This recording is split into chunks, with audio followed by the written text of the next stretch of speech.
3వ శ్లోకం అతి అతి ఇంపార్టెంట్ అయినటువంటిది.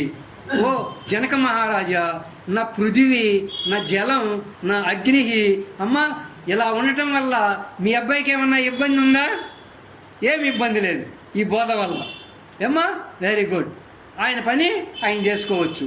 విషయాలు ఎలా ఉన్నా నీకు అవసరమైన విషయం అయితే తీసుకో, ఇది అనవసరమైంది మన పనిలో మనం ఉందాం, అదే చెప్పేది. ఏమ్మా, ఎక్కడ? Very good. మీరైనా సరే దీని అనుభవం దీన్ని చాలా చాలా బాగుంటుంది. దీంట్లో మనం చేయాల్సింది ఏమి లేదు. అయ్యా నువ్వు విపరీతంగా పూజలు చేయి, విపరీతంగా ఆ గుళ్ళకెళ్ళు, విపరీతంగా ఈ గుళ్ళకెళ్ళు, నువ్వు గంటల కూర్చుని ధ్యానం చేయని ఏమీ చెప్పడు. అన్నీ ఇట్లాగే ఉంటాయి. మన పక్కన ఒకళ్ళు అరుస్తూ ఉంటారు, నువ్వేం ప్రభావితం కాబోకు అంటాడనమాట. అంతే చెప్పేది. నీకు అనవసరం. అక్కడ రాజకీయం సంగతులు చెప్పుకుంటూ ఉంటారు, నీకు అనవసరం. నువ్వెళ్ళి ఆ పార్టీ అలాంటిది కాదయ్యా అనాల్సిన పనే వచ్చింది. అక్కడ ఏదో చెప్పుకుంటూ ఉంటారు, ఏదో కృష్ణుడి గురించో ఆంజనేయ స్వామి గురించో చెప్పుకుంటూ ఉంటారు. నువ్వు ఆ వ్యవహారంలో లేవు. నువ్వు వెళ్ళి అది కరెక్ట్ కాదయ్యా అని చెప్పడానికి నీకు అవసరం ఏముంది? ద్వంద్వాల విషయాలు ఎలా ఉన్నా నీ అంతరంగం ప్రభావితం కాకుండా ఉండాలి. నీ అంతరంగం ప్రభావితం కాకుండా ఉండాలి అని చెప్పుకుంటూ రెండోది ఏం చెప్తాడయ్యా అంటే ఆత్మజ్ఞానం గురించి జనకుడు చెప్తూ, పశ్యభూత వికారాత్వం భూత మాత్రాన్యదాత. ఓ జనక మహారాజా, ఈ సృష్టి అంతా కూడా ఏదైనా కాదు. చాలా బాగా వినండి. ఈ సృష్టి అంతా కూడా ఏదైనా కానీ గాక అన్ని పంచభూతాలతో ఏర్పడిందే. సుబ్బారావు ఫోను, సంచి, మీరు, కృష్ణుడి బొమ్మ, ఆంజనేయ స్వామి విగ్రహం, ఆ పటం, ఈ ఇల్లు, ఏమండి అన్ని. ఓ జనక మహారాజా, ఈ సృష్టి అంతా కూడా ఏదైనా కానీ గాక ఆఖరికి దేవతా విగ్రహంతో సహా అన్ని పంచభూతాలతో ఏర్పడినవే, మానవ నిర్మితమే. ఈ ప్రపంచంలో 2 దేవాలయాలు ఉన్నాయి. ఒకటి మానవ నిర్మిత దేవాలయం, 2 దేవుడు నిర్మించిన దేవాలయం. ఒకటి మానవ నిర్మిత దేవాలయం, మీకు ఏ దేవత ఇష్టమో ఆ దేవతని ప్రతిష్టాపన చేసి ఒక దేవాలయంగా మార్చుకుంటావు, అది మానవ నిర్మిత దేవాలయం. దేవుడు నిర్మించిన దేవాలయం ఒకటి ఉన్నది.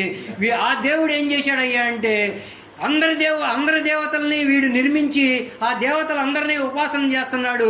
వీడికి ఒక దేవాలయం నిర్మిద్దామంటే ఆ దేవతలందరూ కూడా ఆ దేవుణ్ణి కొలిచేవాళ్ళుగా ఉన్నారు. కాబట్టి ఏ బ్రహ్మం అయితే దేవుడిగా ఉన్నాడో ఆ బ్రహ్మమును కొలిచేవాడుగా ఉన్నాడు. కాబట్టి ఆ బ్రహ్మం ఏం చేశాడంటే మానవుడి కోసం ఒక దేవాలయాన్ని నిర్మిద్దాంరా అని ఆయన పూనుకుని ఈ దేహం అనే దేవాలయాన్ని నిర్మించాడు. ఈ దేహం దేవుడు నిర్మించిన దేవాలయం, అది మానవుడు నిర్మించిన దేవాలయం. దేనికి వెళ్తారో మీ ఇష్టం. అక్కడికి వెళ్తే శాంతి సుఖాలు, ఇక్కడికి వస్తే జ్ఞానం. అది తప్పేం కాదు. అక్కడికి వెళ్తే శాంతి సుఖాలు ఏవో ఉంటాయి, అదేం తప్పు కాదని అంటలేదు. మానవ నిర్మిత దేవాలయం, దైవ నిర్మిత దేవాలయం 2 ఉన్నాయి. అవునా కాదా?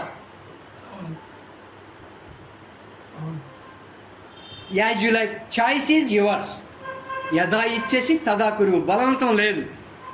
ఏమండి, ఈ సృష్టి అంతా కూడా ఏదైనా కానీ కాక జనక మహారాజా అన్ని పంచభూతాలతో ఏర్పడినవే. కోటేశ్వరరావు గారికి ఈ బోధ వినిపించాలి మీరు, గుంటూరు కోటేశ్వరరావు గారికి.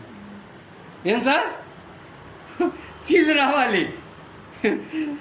ఏమండి, అంతా ఎలా? ఎందుకంటే కఠినం సా పృథివీ, ఏది గట్టి పదార్థమో అదంతా భూమే, ఏది ద్రవ పదార్థమో అదంతా నీరే, ఏది వేడి పదార్థమో అదంతా ఉష్ణమే, ఏది సంచరించే పదార్థమో సంచారం కలిగి ఉందో అదంతా వాయువే, ఏది ఖాళీ ప్రదేశమో అదంతా ఆకాశమే. పంచభూతాలు లేనిది ఎక్కడ? పంచభూతంతో నిర్మితం కాంది ఏముందో చెప్పండి. ఏమండి, అన్నీ కనిపించే ఈ స్థూల దేహంతో సహా, ఇంద్రియాలతో సహా, సూక్ష్మ దేహంతో సహా అన్ని పంచభూతాలతో ఏర్పడినవే. ఏది చూచినా పంచభూతాలతో ఏర్పడినవే. అన్నీ మారిపోయేవే, అన్నీ నాశనమయ్యేవే. సాకారం అమృతం విద్ధి, నిరాకారంతు నిశ్చలం. ఏమండి, నిరాకారంతో నిశ్చలం. సమయం అయిపోతూ ఉన్నది. ఏమండి, మీరు రైలు బండిలో వెళ్తూ ఉంటారు. రైలు బండిలో వెళ్తూ ఉంటే మీరు ఎక్కడికో కదులుతూ ఉంటారు. ఏమండి, రైలు బండి వచ్చి స్టేషన్లో ఆగిద్ది. పక్కన రైలు బండి వెళ్తూ ఉంటుంది. మీరు వెళ్తూ ఉన్నట్టు అనిపించుద్ది. దేన్ని చూసి మీరు నేను నా బండి కదలట్లేదురా అనుకుంటారు? ప్లాట్ఫారాన్ని చూసి. నిరాకారంతు నిశ్చలం. నిరాకారంతు నిశ్చలం. నిశ్చలాన్ని చూస్తేనే ఆకారం కలిగింది ఏంటో తెలుసుద్ది. ఏంటి, అర్థమైందా సార్? సాకారం అనృతం విద్ది, నిరాకారంతో నిశ్చలం అని వేదం ఉపనిషత్తు ఎంతో బ్రహ్మాండంగా చెప్పింది మనకి. మనం వింటున్నాం, వెళ్ళిపోతున్నాం. అయ్యా, నీకు కనిపించే ఏ ఆకారమైనా కానీ అది నిజం కాదు, నిజం కాదు, నిజం కాదు, అబద్ధం, అబద్ధం, అబద్ధం. ఏమండి, సాకారంతో ఉన్నది, పదార్థాలతో ఉన్నది, నామరూపాలతో ఉన్నదంతా కూడా పంచభూతాలతో ఉన్నది, మార్పు చెందేది, నశించిపోయేది. విశ్వ చైతన్యం ఒక్కటే నశించనిది సత్యం. ఆ విశ్వ చైతన్యమే నువ్వు. నువ్వు సత్యం. నువ్వు నశించని వాడివి. నువ్వు నశించని దానివి. నువ్వు నశించని వాడివి. నువ్వే సత్యం. నీ అస్తిత్వం సత్యం, మిగతాదంతా అసత్యం. నీ స్వస్థితికే ఆకారం లేదు, మిగతావన్నీ ఆకారం గలవే. నీ స్వస్థితే పంచభూతాలతో నిర్మించబడింది కాదు, మిగతావన్నీ పంచభూతాలతో నిర్మించబడినవే. స్థూల దేహము, మనస్సు అన్నీ అన్నీ రెండు పంచభూతాలతో ఏర్పడినవే. ప్రపంచము. ప్రపంచం అనే పేరు ఎందుకు వచ్చింది? పంచభూతాలతో తయారైంది కాబట్టి ప్రపంచము. దాంట్లోనే ఉండగా అర్థం. ఏమండి, అంటే పంచభూత కానీ నీ వాస్తవ స్వరూపం